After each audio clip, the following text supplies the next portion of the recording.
Assalamualaikum warahmatullahi wabarakatuh. Saya Hairul Salam Fadilah dari kelas A Prodi TI semester 2. Di sini saya dan teman-teman saya yaitu Adi Pratama Wirayuda dan Damar Irwana akan menjelaskan tentang program C++. Untuk materi pertama akan dijelaskan oleh Adi Pratama Wirayuda. Assalamualaikum warahmatullahi wabarakatuh. Perkenalkan, nama saya Adi Pratama Wirayuda. Baiklah, saya akan mempresentasikan tentang C++. Sejarah C++ pada awalnya, C++ disebut A Better C. Nama C++ sendiri diberikan oleh Rich Maschili pada musim panas 1983. Adapun tanda plus berasal dari nama operator penaikan pada bahasa C.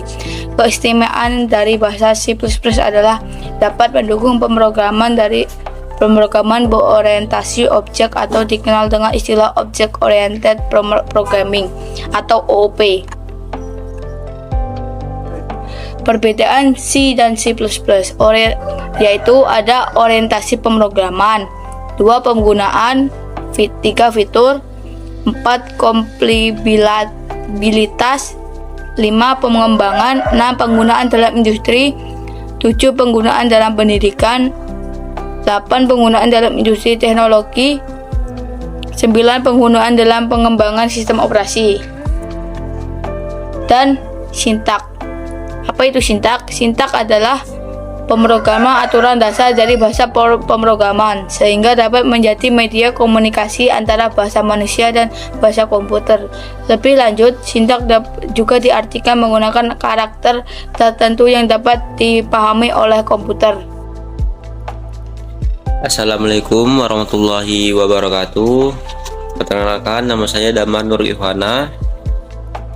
Baiklah, di sini saya akan menjelaskan tentang fungsi sintak. Yang pertama yaitu fungsi sintak ini yaitu yang pertama komunikasi dengan mesin, yang kedua keadaan kode, yang ketiga efisiensi dalam pengembangan perangkat lunak, pencegahan error, standarisasi kode, dan pemeliharaan kode.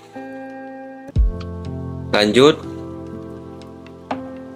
variabel tipe data. Variabel tipe data adalah sebuah simbol yang digunakan untuk menyimpan nilai, sedangkan tipe data adalah jenis nilai yang akan kita simpan.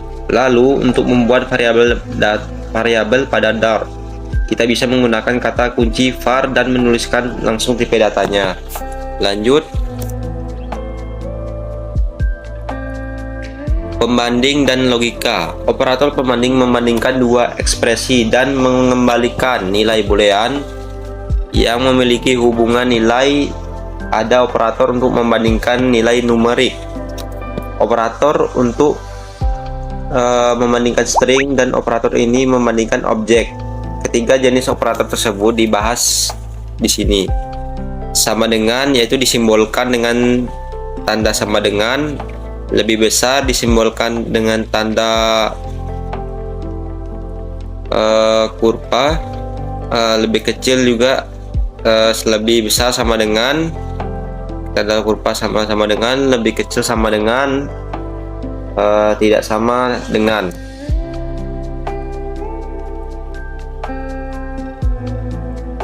Pembanding digunakan untuk membandingkan dua nilai dan menghasilkan nilai kebenaran, atau bisa dibilang true or false, berdasarkan nilai pembandingnya. Operator pembanding yang umum digunakan di C++ antara lain yaitu ada sama dengan, yang berguna untuk memeriksa apakah dua nilai sama. Yang kedua yaitu tidak sama dengan, memeriksa apakah kedua nilai tidak sama. Yang ketiga yaitu kurang dari, yang berguna untuk memeriksa apakah nilai pertama kurang dari nilai kedua. Yang keempat yaitu ada lebih dari, memeriksa apakah nilai pertama lebih besar dari nilai kedua. Yang kelima yaitu kurang dari atau sama dengan, memeriksa apakah nilai pertama kurang dari atau sama dengan nilai kedua. Yang keenam yaitu lebih dari atau sama dengan, yang berguna untuk memeriksa apakah nilai pertama lebih besar atau sama dengan nilai kedua. Selanjutnya yaitu ada logika. Logika digunakan untuk menggabungkan beberapa kondisi dan menghasilkan nilai kebenaran berdasarkan operasi logika yang diterapkan. Operator logika yang umum digunakan di C++ yaitu ada AND logika yang menghasilkan true jika kedua kondisi benar. Yang kedua yaitu ada OR logika yang menghasilkan true jika salah satu dari dua kondisi itu benar. Yang ketiga yaitu ada NOT logika yang dimana dapat membalikan nilai kondisi. Oke, yang selanjutnya itu adalah kondisi if, else, dan else if. Dalam penguraman, if, else, dan else if adalah pernyataan yang digunakan untuk mengontrol alur eksekusi program berdasarkan kondisi tertentu. Untuk if, pernyataan if digunakan untuk mengeksekusi blok kode tertentu hanya jika kondisi yang diberikan bernilai true. Jika kondisi itu false, maka blok kode di dalam if tidak akan dijalankan.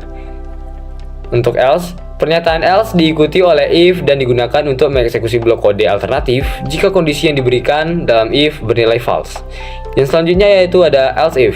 Pernyataan else if digunakan untuk mengecek kondisi tambahan jika kondisi sebelumnya bernilai false. Else if bisa digunakan berulang kali setelah if awal dan sebelum if else akhir untuk mengecek berbagai kondisi yang berbeda. Oke, untuk program yang kami buat yaitu menggunakan string dan int untuk bagian awal. Terus untuk di sini kami membuat ada 4 pertanyaan, yaitu nama pasien, alamat pasien, keluhan pasien, dan umur pasien.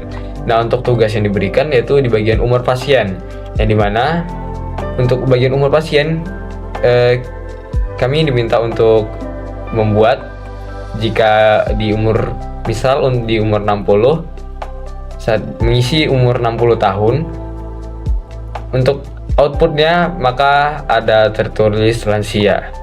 Untuk 18 tahun ke atas yang terdeteksi yaitu dewasa. Untuk yang 18 tahun ke bawah akan terdeteksi remaja. Dan di sini juga kami membuat nama kelompok sesuai yang diminta, yaitu di bagian output. Untuk outputnya yaitu pertama, untuk silakan isi data di bawah. Untuk nama pasien misalkan Iqbal, kita enter. Untuk alamat pasien contohnya seperti Pasar Muara Bungo.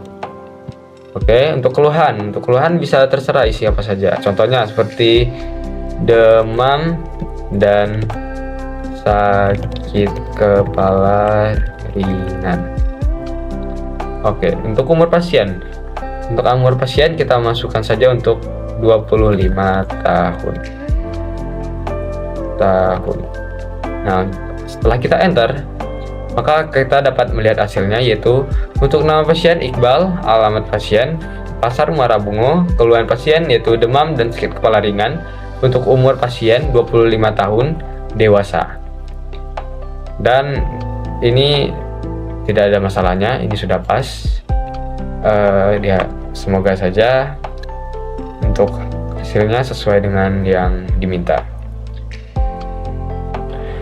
Baiklah, hanya itu saja yang bisa kami sampaikan. Lebih dan kurang kami mohon maaf. Dan terima kasih sudah menonton dan mendengarkan materi yang telah kami sampaikan. Kami ucapkan terima kasih banyak. Baiklah, kami akhiri dengan wassalamualaikum warahmatullahi wabarakatuh.